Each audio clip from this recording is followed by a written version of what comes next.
James is writing to that group of believers. And by the time James writes them, they have been scattered approximately 20 years. So 20 years, they've been standing in faith for their belongings to be restored to them. For 20 years, they've been waiting for their families to be restored. For 20 years, they've been waiting for the return of their finances. 20 years, they've been standing in faith. But still, they've seen no results. So from all over the eastern lands of the Roman Empire, now they're writing James letters to ask him theological questions. Well, of course they would write to James. James was the half-brother of Jesus. Imagine if the half-brother of Jesus were alive today. He would be the most notable character in the church. James was visible simply because of who he was. And now as the pastor of Jerusalem, he's receiving communication from scattered Jews that are suffering, and we know exactly what they're asking him, because he answers them in verse 13. So look at verse 13. And in verse 13, James says, "Let no man say when he is tempted, I am tempted of God. For God cannot be tempted with evil," and you understand the Greek means neither tempts any man with evil. But notice how he begins at the very first of verse 13. He says, "Let no man say." And when you read this in Greek, it is the imperative with a negative, which means this is a very strong rebuke. It is the equivalent of saying, I hear what you're saying. I don't like what you're saying. What you're saying is not right. I want this to stop. Let no man say, how dare you allege this?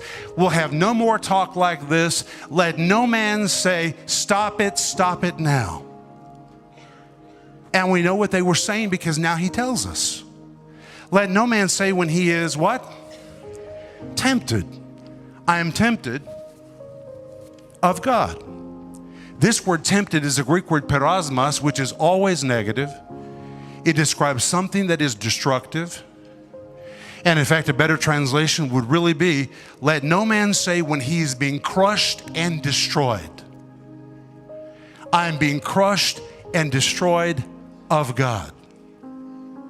Now the word of in this verse is very important, because there were two potential words that could be used here. The first is the word hupo, and the word hupo always implies direct agency.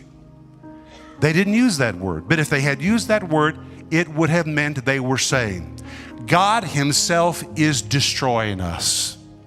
God himself has sent all these difficulties into our life. God himself caused us to be scattered. God himself directly is responsible for what's happening to us. If they had used the word hupo, that's what it would have meant. But they didn't use that word. Instead, they used the word apo. And the word apo means to do something remotely or to do something from a distance, which means they were saying, we know that God did not personally do this to us, but remotely, from a distance. God is God. And if God had wanted to stop this, God could have stopped this. And since God didn't stop this, somehow in some strange and mysterious way, apo, from a distance, remotely, God has allowed these tragic events to pass into our life. No, he didn't directly do it, but remotely, apo, from a distance, God has somehow allowed these events. And when James heard this, his answer was simple. Shut up. Don't talk like this. How dare you talk like this? Let no man say, how dare you allege that God would even remotely permit these things to happen to you? This is not God at all. From the lips of Jesus' own brother. Now, it was easy for Jewish believers to think like that, because in the Old Testament, as Billy can tell you, there's really no clear-cut revelation of the devil in the Old Testament. So in the Old Testament, people generally thought everything came from God. So if a flood came, they thought it was from God. If a disease came, it was attributed to God. If war came, they thought it was God. That was basically the attitude of the Old Testament, that everything ultimately comes from God. It's all the will of God who does everything sovereignly. Well, now these believers who are Jewish have been standing in faith, but they're not seeing results. And like believers often do, when they don't see results, they begin to wonder, maybe they're believing the wrong thing. Maybe their doctrine is not right. And they begin to wonder, maybe God in some way, oppo, from a distance, remotely, has somehow allowed these things to pass into our lives. And rather than resist these things, they instead are throwing their arms open to embrace these things as if they are the will of God. It's very much like some denominational churches. I grew up in a denomination that taught me many wonderful things, and I'm very grateful. But I will never forget Wednesday night prayer meeting. Because a Wednesday night prayer meeting, if somebody raised their hand and said, please pray for my uncle who has cancer, the pastor would say, let's pray for that uncle to have the grace to receive that cancer, that he could glorify God in his affliction. That is a very Old Testament way of thinking in the Christian church. And I can remember as a teenager thinking to myself, if I ever get sick, I'm not going to ask this church to pray for me.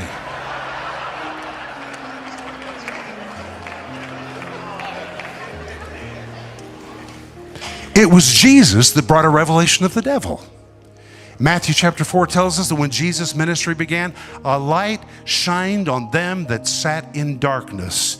And Jesus began to turn on the light, that there was a good God in heaven and there was a bad devil on the earth. And a good God did good things and a bad devil did bad things. It was Jesus who really brought that revelation. And until that time, that revelation did not exist. And so now James speaks to his readers, Jews who are now thinking like Old Testament Jews, wondering maybe God somehow, oppo, from a distance, remotely, is somehow mysteriously allowing these things to pass into our life to conform us into the image of Christ. What an insult that God would have to use tragedy to change us. And James says, I don't want to hear it. Let no man say, I don't want to hear any more of this. How dare you allege? Let no man say. It's very emphatic. In fact, in Greek, it is a double negative, which is not even required. It literally means, let no man know, not no man. Let no man say, when he is parasmos, being crushed and destroyed. I'm being crushed and destroyed by the remote, permissive will of God. And then James says, for God cannot, everybody say cannot be tempted with evil, neither tempts any man with evil. If anyone ever asks you, is there anything God cannot do? The answer is emphatically yes. This verse says, God cannot be tempted with evil. The Greek means God is incapable of responding to evil. God knows nothing of evil. He has no evil. The only time evil ever tried to get into the presence of God, God quickly removed it from heaven. God remotely experienced evil in the cross of Christ. But as far as God the Father goes, he has no experience with evil whatsoever. He has no evil to give anyone else. And that's why the end of the verse says, neither tempts he any man with evil. He doesn't have any, and therefore he cannot use this to change somebody. It's simply an impossibility. Now, this is really something we all already know, but today I'm trying to give you some scriptural support for what you believe. So then the question arises, what does God give? All right, we just saw what God doesn't give. James says never, never, never. God never uses anything destructive, which means cancer is never from God. Never. Fails the test. Bankruptcy is never from God, fails the test. Divorce is never from God, fails the test. All of these destructive things that come to steal, kill, and destroy, they are never sent by God, never. And actually, if you do believe God does those things, you have a serious theological problem. Because Isaiah 53 clearly says on the cross, Jesus, for example, took our infirmities. He took our infirmities. That's a fact. Isaiah 53 verse 5. Jesus on the cross, I say, became like a huge net. And everything that was destined to be put on us, he caught it and took it on himself. Now for God to put sickness on us, God would have to say, literally, Jesus, excuse me, I know that you were the net that caught all of this affliction. You took all of this punishment, but I'm going to afflict them anyway. And God would have to walk around the work of the cross. And God is not going to do that. So then what does God give? Verse 17. Look at verse 17. Every good gift and every perfect gift is from above and cometh down from the Father of lights, with whom is no variableness, neither shadow of turning. Well, let's begin with the first of verse 17. Every good what? Gift. Now, when you read that in the King James Version, it sounds like it's singular. But the Greek is the word dosis. The word dosis describes something that is habitual or something that is continuous. A better translation would be every good habitual giving. It describes everything that comes out of God. When God gives, it always falls into this category. This is God's habitual way of doing things. And this verse says every good habitual giving. The word good is the Greek word agathos. And the word agathos always describes something that is improving, enhancing, or upgrading. Improving, enhancing, or upgrading. So the first thing this tells us is if something comes from God, it doesn't take from your life, it upgrades your life. It enhances your life. It's sent to improve your life. If it comes from God, this is what it is. The word dosis, it has habitually what comes out of God. Then James says every good gift and every what gift? Perfect. The word perfect is the Greek word telos, T-E-L-O-S. The word telos, here translated perfect, describes something that is completing or perfecting. So a better translation would be every enhancing gift, every upgrading gift, every improving gift, and every perfecting, not perfect, perfecting gift. Or you could translate it completing gift. Well, I know this is very simple, but this verse really is very simple. This means if it comes from God, it perfects us. It completes us. It adds to us. If it comes from God, it is a perfecting gift. It is a completing gift. It is a finishing gift. So let me go back to the example of sickness. Does cancer add to your life or does it take away from your life? It takes away from your life and therefore it fails the test. Now, what I really love about the book of James is James was a pastor. And so James makes a very simple test for people to determine what they're experiencing, where does it come from? And James says, if it takes away from your life, it fails the test. If it's from God, it's completing, it's supplementing, it's finishing, it's perfecting. He says every good gift, every perfecting gift is what? From above. Now he's speaking in comparatives. Every good gift and every perfect gift is from above as opposed to what comes from below and comes down. Everybody say comes down. From the Father of lights, with whom is no variableness, neither shadow of turning. Comes down, in Greek, is the word katabino. The word kata describes something dominating, something conquering. The word bino is simply the Greek word that means to step. So at first it seems it means to step down. However, when you compound it, katabino, it is the same word which was used by the early Greeks to describe the effect of a downpour or a thunder shower. Which tells us how many good and perfect gifts God is sending our direction. It's not just a dribble here and a dribble there, but when God sends them, they come down constantly, consistently, a heavy, steady downpour of God's goodness. I like to use the example of when I was growing up in Oklahoma. You know, Denise and I have lived in Russia for 28 years.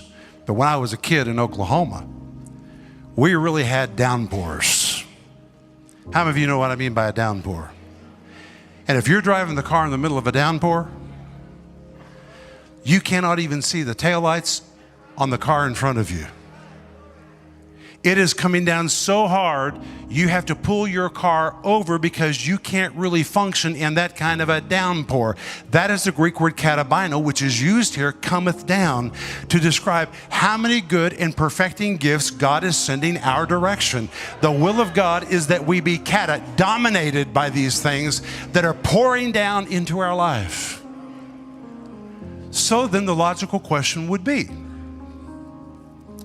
if God is really pouring good and perfect gifts into my life, why am I not occasionally hit by one of them?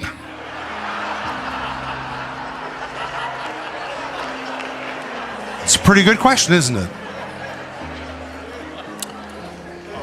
But everything God gives has to be received by faith. And if you're thinking with an unrenewed mind that thinks God has sent your tragedies into your life, you're probably not looking up at the goodness of God. You're probably looking into the gutter. And if you're looking down, you will miss everything that God is trying to send into your life. You've got to look up, renew your mind, and embrace it by faith. Or I like the way that it's stated in Hebrews chapter 2 and verse 1. It says we need to give more earnest heed to the things we've heard, lest at any time they would slip by us. That word slip by is an interesting word that describes playing catch. And here the image changes. It's the picture of God with good and precious promises, trying to find somebody who will play catch. And God is throwing them in our direction, throwing them in our direction. And He's waiting for someone who will reach out by faith and say, I'll take that one, I'll take that one, I'll take that one, I'll take that one. If you don't take it by faith, it will slip by you. So you've got to put yourself in a position and use your faith to embrace what God is pouring all around you. Verse 17, every good gift and every perfect gift. Do you notice also the word every is repeated twice? It's also repeated twice in Greek. It's not needed. It's only needed once. Unless you're trying to really make a point. James is saying, make no mistake, everything, absolutely everything that comes from God. It is upgrading, enhancing, improving. When it comes, it's completing, it's perfecting, it is finishing, it adds to your life. James says, if you want to know how many of these things God's sending our way, they come down a constant, steady stream like a downpour. They come down from the Father of lights, as opposed to what comes from the Father of darkness. This is all comparative language. And then James adds these words, with whom is no variableness, neither shadow of turning. With whom, in Greek says parun. It's the word para, which means to be alongside. It's the root for the word parasite. The word un means him. It really means get as close to God as you can get. You can't get much closer than a parasite. So he's saying get as close to God as you can, draw as near to Him as you can. When you're right up in the very face of God and look into His face, you will discover that on this issue of what He never gives and what He always gives, there is no variableness, neither shadow of turning. Now, what does that mean, shadow of turning? It's the old Greek word which was used to describe a Roman sundial. So think for a moment about a sundial. How does it work? The shadow is constantly shifting. It's constantly changing. And what causes the shadow to move? The position of the sun. Because the sun is constantly moving, the shadow is constantly moving. And now James says to his readers and to us, on the issue of what God gives and what God never gives, God's position never changes. Never. Therefore, there's no shifting shadows on this question. There's no variableness, neither shadow of turning on this issue of what God never gives and what God always gives. God's position never changes. Now, this is really important to us as believers because it makes it very easy to determine what you're facing. You don't have to question if something's from God. That's religious thinking that will try to tell you God somehow, through deep, dark, terrible circumstances, is trying to conform you into the image of Jesus Christ. Listen, God can change you into the image of Christ without sickness and disease. He doesn't need that. That is an insult to the integrity of God. On this issue, God's position never changes, which means you can easily determine how to pray. If it's evil, if it's destructive, you don't even have to stop and ask yourself, is God secretly doing this? No, emphatically, He is not. He cannot. He doesn't have any experience with anything like this, and God simply cannot do it. It fails every test in verse 17, which means now you know what to receive and what to resist. Now you can draw a line. And if it's evil, you can use your faith to push it back across the line. It does not belong in your life.